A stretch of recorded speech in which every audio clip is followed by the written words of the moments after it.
Supreme court آئینی bench میں بانی پی ٹی آئی کے خلاف حکومت کی توہین عدالت کی درخواست پر سماعت ہوئی ہے۔ عدالت نے مقررہ وکیل کے بجائے ایڈیشنل اٹارنی جنرل کے پیش ہونے پر سوال اٹھا دیا۔ مزید جانیں گے ڈان نیوز کے نمائندے عمر برنی سے۔ عمر، کیا کہنا ہے عدالت کا؟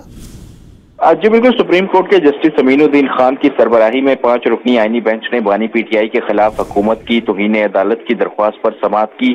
دوران سماعت عدالت نے ایڈیشنل اٹارنی جنرل عامر رحمان کی جانب سے پیش ہونے پر سوال اٹھا دیا۔ جسٹس جمال خان مندوخیل نے ریمارکس دیے کہ اگر توہین عدالت کی کارروائی شروع ہو تو اٹارنی جنرل آفس پروسیکیوٹر ہوتا ہے۔ ایڈیشنل اٹارنی جنرل نے موقف اختیار کیا کہ اس مقدمے میں سینئر وکیل سلمان اسلم بٹ کی خدمات حاصل کی گئی ہیں۔ سلمان اسلم بٹ آج دستیاب نہیں ہے۔ جسٹس جمال خان مندوخیل نے ریمارکس دیے کہ توہین عدالت کے کیس میں درخواست گزار کا کام صرف معلومات دینا ہوتا ہے۔ معلومات عدالت تک پہنچ گئی، اب حکومت کا کام ختم ہو گیا۔ عدالت نے سلمان اسلم بٹ کی عدم پیشی پر سماعت غیر معینہ مدت تک کے لیے ملتوی کر دی۔ واضح رہے کہ حکومت نے جون 2022 میں بانی پی ٹی آئی کے خلاف توہین عدالت کی درخواست دائر کی تھی۔ درخواست لانگ مارچ مقررہ مقام سے 4 کلومیٹر آگے جنا ایونیو تک لانے پر دائر کی گئی تھی۔ جی بہت شکریہ عمر برنی ان تفصیلات کے لیے۔